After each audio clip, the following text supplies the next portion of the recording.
Mən bayaq dişlər haqqında ümumi məlumat verdim, amma dişin özünün ümumi quruluşu 3 hissədən ibarət idi. Dişin yuxarı hissəsi, sərbəst hissəsinə tac dedik, o mina qat ilə örtülmüşdür. Dişin boynu, dişin sərbəst hissəsi ilə belə deyək də kök arasında qalan sahədir. Yəni o diş ətindən yuxarıda olan hissə, yəni çıxacaq hissə, sərhəd hissə hesab olunur. Dişin kökdə aida məsələ bilirsiniz ki, diş deməli belə deyək də diş əti ilə örtülmüş hissə hesab olunur. Dişlərin növündən və növündən asılı olaraq təbii ki, diş köklərinin sayı dəyişir. Köpəklə kəsik dişləri bir ədəddir. Kiçik yazılarda çox vaxt 2, böyük yazı dişlərdə 2 və ya da 3 ola bilər. Yəni diş nə qədər belə deyək də səth sayısı böyük olduqca onların kökləri də bir o qədər nə olacaqdır? Çox və daha dərbəyə doğru getmiş olacaqdır. Siz də bilirsiniz ki, dişlərin əsas funksiyası qidanın fiziki olaraq mexaniki xırdalamağa xidmət edir. Yəni nə edir? Qidanın daha xırda hissəcikləri ayırır ki, onlar sonradan həzm traktının sonrakı hissələrində fermentasiya daha yaxşı daxil ola bilsinlər, daha yaxşı parçalana bilsinlər. Dişlər ontogenezdə yadınızda saxlayın 52 dənə diş çıxardır uşaqlar. 52 diş birdən-birə təbii ki çıxmır. 6 aydan etibarən süd dişləri çıxır. Süd dişləri deməli hansı dişlərdən ibarətdir?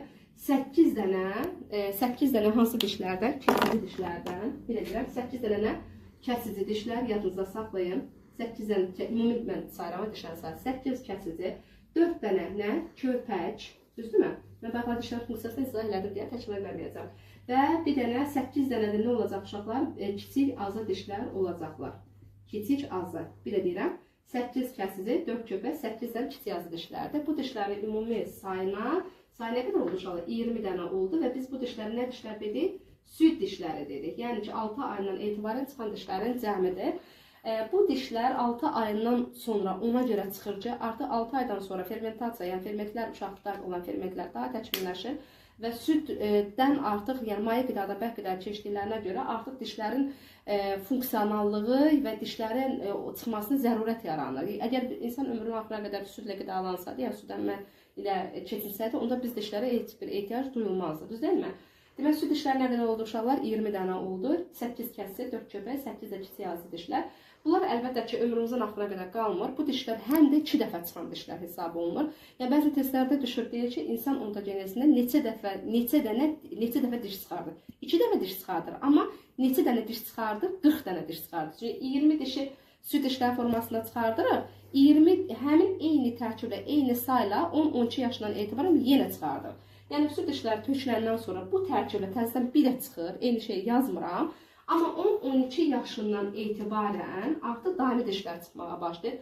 Həmin dişlər eyni sayda kəsici, bunlar yaş oldu da bildiniz.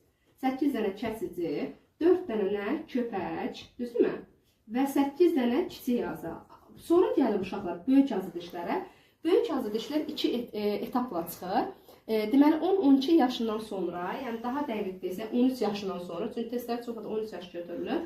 8 dənə böyük azı dişi çıxır uşaqlar. Amma 16 yaşından sonra həmin böyük azının ikinci etapı, yəni ağıl dişi dediyimiz dişlər 4 ədəd olmaq şərtlə sonradan çıxır. Bax, bir də vurğulayıram. 8 kəsici, 4 köpək, 8 kiçik yazı. Bunlar hansı dişləri? Süd dişləri. Bunlar tökülür, 6 yaşından sonra çıxır.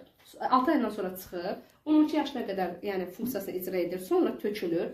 Təzədən 12 yaşından sonra eyni tərkiblə çıxır. Amma sonradan azı dişlər çıxır. Yəni hansı böyük azılar. Böyük azılar bəxtlə vurğuladım. Əvvəlcə 8 dənəsi çıxır. 16 yaşından sonra artıq 4 dənə çatışmayan ağıl dişlər də çıxır. Deməli, ümumi böyük azıların sayı nə qədər olacaqdır? 12 dənə. Sadəcə etapla çıxdığına görə mən onu 2 dəfə yazmış oluram. Deməli, daimi dişlərin sayı ümumi olaraq neçə dədə oldu uşaqlar? 32 dənə oldu. Daimi dişlər oldu 32 dənə, amma süd dişlər nə qədər oldu? 20 dənə. Ümumi testlərdə düşür ki, insan ontogenezində cəmi neçə diş çıxartmış olur? 52 dənə diş çıxartmış olur. Anlaşıldı mı? Yəni 20'si süd, 32 daimi dişlər formasında. Ağıl dişlər rudiment dişlərdir. Onlar çıxmaya da bilərlər. Çünki onların elə bir böyük bir funksionallığı yoxdur. Amma halbuki bizə qədər olan heyvanlarda, əcdadlarımızda ağıl dişlər çox yaxşı inkişaf etmişdir və çox böyük də funksionallığa sahib idi. İndi gəlin qonşuları bir də təkrarlayaq. Azı diş, kəsici dişlər öz diş növü ilə və köpək dişi ilə qonşudular. Düzdür? Sonra əgər ortadadırsa da yalnız öz diş növündən. Çünki 4 dənə deyilmi? Əgər ortadadırsa da həm sağdan, həm soldan öz diş növü ilə də qonşu ola bilərlər. Yox, əgər birinci və yaxud da 4-cü kəsici dişdirsə də öz növündən və yaxud da ondan sonra gələn köpək dişi ilə də qonşu ola bilər. Düz deyilmi? Köpək dişlər yalnız hər yarım çəndə bir dənə olduğuna görə Ancaq və ancaq, yəni yeganə dişlər ki, öz diş növünə nə ola bilməz? Qonşu ola bilməz. Ön tərəfdən kəsici, arxa tərəfdən isə nə ilə əhatə olmuşdur? Kiçik azı ilə əhatə olmuşdur. Kiçik azılar 2 dənədir də, düz deyilmi? Öz növündən də ola bilərlər. Əgər ikincidirsə də böyük azından ola bilər. Yox, birincidirsə də bundan əvvəl olan köpəklə və ya öz növü ilə də qonşu ola bilər. Anlaşıldımı? Belə, sonra azı dişlər gəldikdə, mən bax dedim axı, hər yarım çənədə 3 ədəddir, düz deyilmi? Əgər sonuncu ağıl dişdirsə də, özündən gələn öz növündən ola bilər, sonra onsuz da diş gəlmir, düz deyilmi? Əgər ortadadırsa da yalnız öz növündən qonşu ola bilər, yox, birinci böyük az gəlmir, düz deyilmi? Əgər ortadadırsa da yalnız öz növündən qonşu ola bilər, yox, birinci böyük azı dişdirsə də, özündən əvvəl gələn kiçik azı ilə özündən sonra gələn böyük azı ilə, yəni öz növündən qonşu ola bilər. Bax, bu xüsusiyyətlərə xüsusən diqqət yetirmək lazımdır. Bəs karies nədir? Karies əslində uşaqlar çox, belə deyək də, yəni məlumatlıdırlar, amma mən qısa bir mexanizmanı deyəcəm. Ağız boşluğunda qida qalıqları yetərincə qədər qaldığı müddətdə ağzın selülit qışasında mikroflora dəyişir. Yəni, mikrobların fəaliyyəti sayəsində ağız boşluğunda turşuluq artır. Amma halbuki bilirsiniz ki, ağız boşluğunda mühit qələvidir. Düz deyilmi? Deməli, mühit dəyişir, olur turşuluğa doğru gedir, o bakteriyanın fəaliyyəti sayəsində. Həmin turşuların hesabına dişlərin tərkibindəki olan kalsi duzları, deməli, kalsi tərkibli duzlar nə olur? Həmin turşulara reaksiya gedir və duzun tərkibini, yəni dişin minaqatını nə etmiş olur?